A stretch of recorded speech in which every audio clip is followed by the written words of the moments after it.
Good morning students. मैं प्रदीप वर्मा आज आपको चैप्टर 14 जलियांवाला बाग में बसंत कविता पढ़ाने जा रहा हूँ। इस कविता की कवयित्री हैं सुभद्रा कुमारी चौहान। सुभद्रा कुमारी चौहान ने इस कविता में अमृतसर के जलियांवाला बाग में हुए हत्याकांड का मार्मिक चित्रण किया है। बैसाखी के दिन 1919 में अमृतसर के जलियांवाला बाग में रॉलेट एक्ट के विरुद्ध एक सभा बुलाई गई थी, जिसमें बहुत सारे लोग शामिल हो गए थे। लेकिन एक अंग्रेज अफसर जनरल डायर ने उन निहत्थे निर्दोष लोगों पर गोलियां चलाकर उन्हें मार डाला गया। मरने वालों में 480 लोग थे, जिसमें 41 छोटे बच्चे बताए गए हैं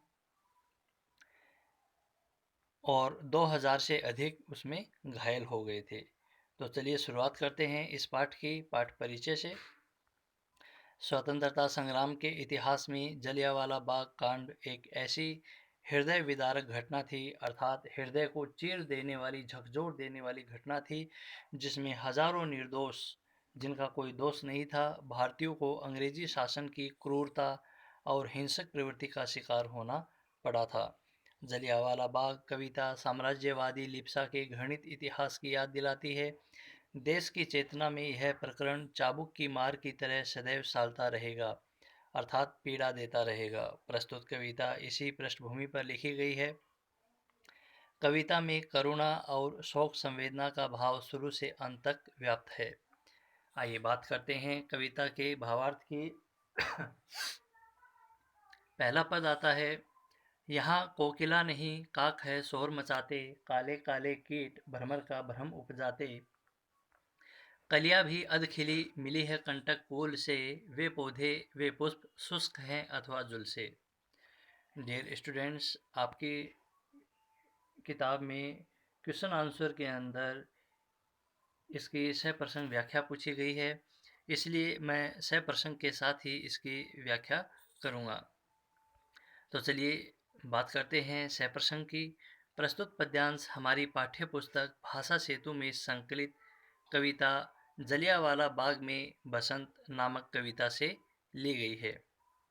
इसकी रचयिता सुभद्रा कुमारी चौहान है। प्रस्तुत कविता में कवयित्री ने भारत की निहत्थी और शांतिपूर्वक सभा कर रही जनता पर जलियांवाला बाग में अंग्रेज सरकार द्वारा गोली चलाने की घटना का वर्णन किया गया है। चलिए बात करते हैं कविता के पद्य के भावार्थ या व्याख्या की।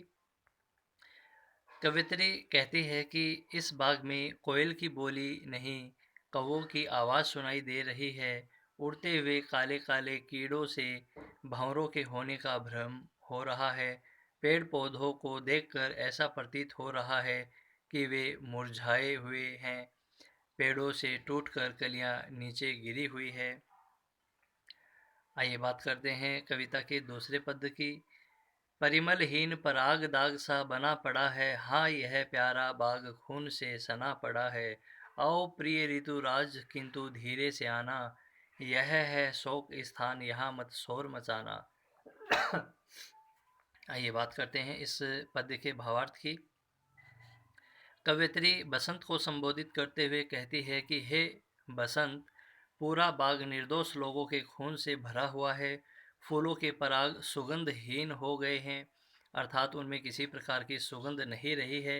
हे बसंत, तुमको आना है तो आओ, किंतु यहाँ पर तुम शांतिपूर्वक आओ, क्योंकि यहाँ दुख और वेदना फैली है।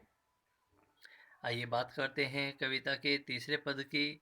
वायु चले पर मंद चाल से उसे चलाना, दुख की आहें संग उड़ाकर मत ले जाना।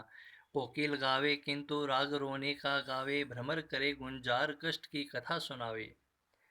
आइए बात करते हैं इस पद के भावार्थ की। प्रस्तुत पद्यांश में कवयित्री कहती है कि वायु को भी यदि चलना है तो धीरे धीरे चले, क्योंकि वह अपने वेग से दुख भरी आहों को उड़ाकर न ले जाए। कोयल और भंवरे भी अपने गुंजन से यहाँ के कष्ट को दर्शाएं। आइए बात करते हैं कविता के चौथे पद की। लाना संग में पुष्प न होवे अधिक सजीले, हो सुगंध भी मंद ओस से कुछ कुछ गीले, किंतु न तुम उपहार भाव आकर दर्शाना, स्मृति में पूजा हेतु यहाँ थोड़े बिखराना। आइए बात करते हैं इस पद के सह प्रसंग की। प्रस्तुत पद्यांश हमारी पाठ्य पुस्तक भाषा सेतु में संकलित कविता जलियांवाला बाग में बसंत नामक कविता से ली गई है। इसकी रचयिता सुभद्रा कुमारी चौहान है। प्रस्तुत कविता में कवयित्री ने भारत की निहत्थी और शांतिपूर्वक सभा कर रही जनता पर जलियांवाला बाग में अंग्रेज सरकार द्वारा गोली चलाने की घटना का वर्णन किया है। आइए बात करते हैं व्याख्या की या भावार्थ की। वसंत को संबोधित करते हुए कवयित्री कहती है कि तुम अपने साथ कुछ हल्के रंग के फूलों को लेकर आना, जिनमें अधिक खुशबू न हो और वे आंसू रूपी ओस के कारण नम हो। उन पुष्पों को तुम आकर उन शहीदों की स्मृति में अर्पण करना। आइए बात करते हैं कविता के कठिन शब्दार्थों की। कोकिला का अर्थ है कोयल, कीट का अर्थ है कीड़े, भ्रमर का अर्थ है भंवरा, कंटक का अर्थ है कांटे, परिमल का अर्थ है पराग या सुगंध, उपहार भाव का अर्थ है भेंट देने का भाव, स्मृति का अर्थ है याद, भिन्न का अर्थ है अलग, अश्रु का अर्थ है आंसू, वृद्ध का अर्थ है बूढ़े, शुष्क का अर्थ है सूखे, पुष्प का अर्थ है फूल, शोक का अर्थ है दुख। आइए बात करते हैं पाठ के अभ्यास प्रश्नों की। पहला प्रश्न है बहुविकल्पी प्रश्न, जलियांवाला बाग किसके जुल्म का प्रतीक है। दूसरा क्वेश्चन है कवयित्री इस कविता में किसे धीरे से आने को कहती है। तीसरा क्वेश्चन है इस कविता में ऋतुराज किसे कहा गया है। चौथा क्वेश्चन है कवयित्री ऋतुराज से कैसा पुष्प लाने को कहती है। पांचवा क्वेश्चन है बच्चों की स्मृति में कैसा पुष्प लाने को कहा गया है। छठा क्वेश्चन है अश्रु की ओस किसकी याद में बहाने को कहा गया है। आइए बात करते हैं लघु उत्तरीय प्रश्नों की। वसंत ऋतु को जलियांवाला बाग में धीरे से आने और मौन रहने के लिए क्यों कहा गया है। दूसरा क्वेश्चन है कवयित्री ने जलियांवाला बाग की उजड़ी हुई स्थिति का चित्रण किन शब्दों में किया है। तीसरा क्वेश्चन जलियांवाला बाग में बसंत कविता में शहीद बालकों की स्मृति में कलियां बिखेरने के आग्रह के पीछे क्या भावना है।